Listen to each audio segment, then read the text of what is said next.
Bonjour, c'est Rebecca. Aujourd'hui, j'aimerais vous parler encore une fois du suspense et vous donner une technique supplémentaire pour que vous puissiez mettre du suspense à l'intérieur de votre roman. Et je vais vous expliquer où est-ce que j'ai trouvé cette technique et vous verrez, on trouve des techniques un petit peu, on peut utiliser des choses qui sont dans la vie courante et en tirer des leçons pour nos romans. Alors où est-ce que j'ai trouvé cette technique pour mettre du suspense dans mon roman? Eh bien tout simplement chez mes filles. Alors je vais vous expliquer ça. J'ai 3 filles, si vous le savez peut-être si vous suivez le blog depuis quelques temps, et la plus grande a 5 ans et elles ont une caractéristique commune, c'est qu'elles font des très mauvaises nuits depuis leur naissance. J'ai jamais eu des bébés qui faisaient leur nuit à 1 mois, j'ai pas eu cette chance et peut-être que si vous êtes parents vous aussi vous reconnaîtrez ce dont je vais vous parler, vous vous sentirez également concerné par ça. Et alors ce qui se passe c'est que quand je vais me coucher le soir, souvent je suis un petit peu en stress parce que je sais que de toute façon je vais être réveillée pendant la nuit. Alors c'est tout à fait aléatoire, ça peut être 5 minutes après que je commence à m'endormir, ça peut être 1 heure après, ça peut être 2 heures après, et le fait que ce soit complètement aléatoire, eh bien ça développe un stress d'autant plus important parce que si je savais que je pouvais dormir de 22 heures le soir à 4 heures du matin sans être interrompue, bon bah ça irait, je saurais que j'ai ce temps là et du coup le stress serait un petit peu moindre. Là je ne sais absolument pas, donc je commence à m'endormir et puis ça se trouve je m'endors à 22 heures et à 22h01 je suis réveillée par une de mes filles. Le fait d'en avoir 3 en plus ça démultiplie les chances d'être réveillée, effectivement. Et en fait ce qui se passe c'est que du coup pendant la nuit, eh bien à certains moments elles bougent et je me dis ah mince, peut-être que je vais devoir me lever, ça y est, elles vont me réveiller totalement et il va falloir que j'aille voir ce qui se passe. Et puis parfois, bah non, ce n'est pas ça, je me rendors et ça peut être 5 minutes après, 1 heure après, hop, j'entends à nouveau un bruit et je me dis ah, ça y est, ça me réveille. Et du coup, le stress commence à monter comme ça et parfois j'ai du mal à me rendormir au milieu de la nuit. Alors pourquoi est-ce que je vous parle de ça? Pas du tout pour me plaindre, mais simplement pour vous dire que ça m'a inspiré en effet une technique pour mettre du suspense dans un roman. Alors comment est-ce qu'on peut s'y prendre? Eh bien exactement de la même façon. Mettre une menace, quelque chose qui risque d'arriver à nos personnages. Alors ils peuvent savoir d'où vient la menace, hein. Moi c'est mon cas, je sais que la menace c'est que je vais devoir me lever au milieu de la nuit.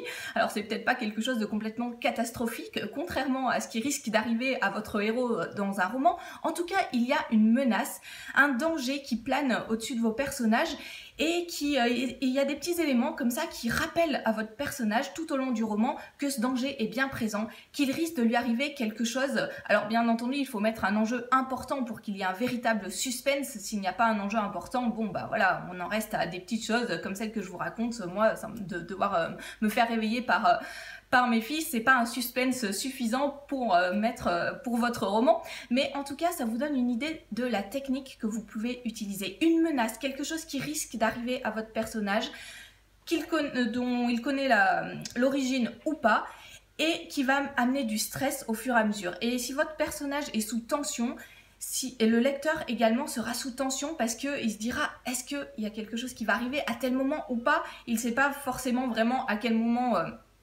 la bombe risque d'exploser ou le personnage risque de se faire attraper par son ennemi, ou voilà, on ne sait pas exactement à quel moment cela va arriver, mais en tout cas ça génère de la tension.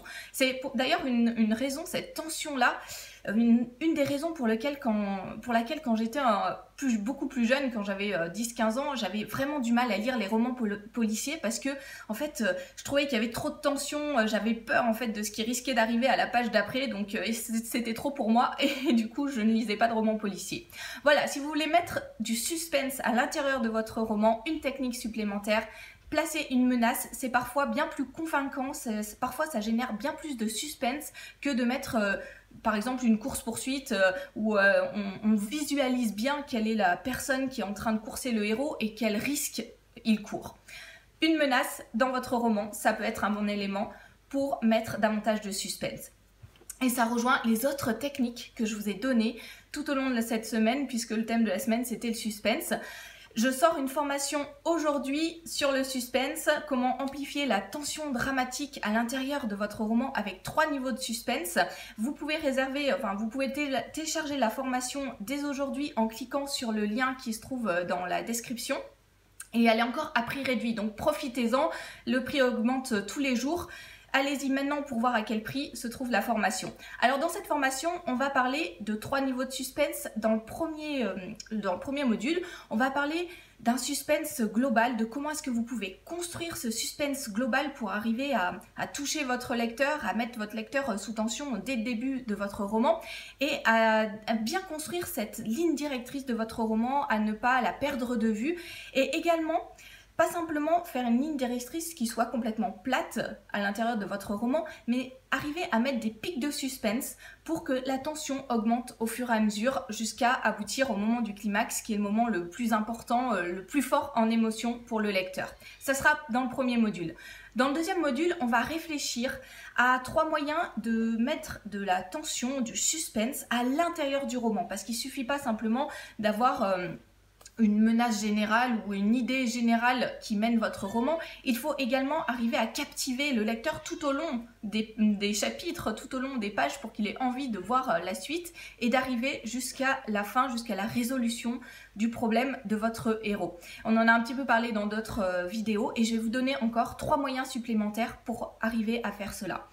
Dans le troisième module, on va voir 3 techniques qui vont vous permettre d'amplifier encore cette tension dramatique à l'intérieur de votre roman. Alors c'est des techniques que vous pouvez utiliser soit sur l'ensemble de votre roman, soit simplement sur par exemple un chapitre ou une scène, à vous de voir. Vous pouvez également combiner ces techniques entre elles, vous pouvez en choisir une, laisser les autres. Sur l'ensemble de la formation d'ailleurs, vous pouvez réutiliser ce que je vous donne pour combiner les choses entre elles ou simplement prendre ce qui est nécessaire pour votre roman, certains éléments selon aussi le type de roman que vous écrivez parce que certaines techniques s'appliquent mieux à certains types de romans et d'autres à d'autres types de romans. Donc voilà, vous pourrez voir, combiner les choses, mettre certains éléments et pas d'autres. À vous de voir en fonction des besoins de votre roman. En tout cas, ça vous permettra d'avoir davantage de méthodes pour générer du suspense à l'intérieur de votre roman. Et s'il n'y a pas de formule magique toute faite qui permette d'avoir du suspense à l'intérieur du roman, en tout cas de dérouler une trame comme ça qui s'appliquerait à chacun des romans, ça serait pas intéressant. D'ailleurs, on aurait moins besoin de réfléchir. Eh bien, il y a quand même des moyens qui permettent de construire un roman de façon à ce qu'il puisse captiver le lecteur et c'est ce que je vous explique dans cette formation. Donc cliquez sur le lien qui s'affiche dans la description. Moi je vous retrouve tout de suite derrière pour vous aider à travailler votre roman et à en faire un roman qui soit vraiment capable de subjuguer votre lecteur. Je vous dis à bientôt pour une prochaine vidéo.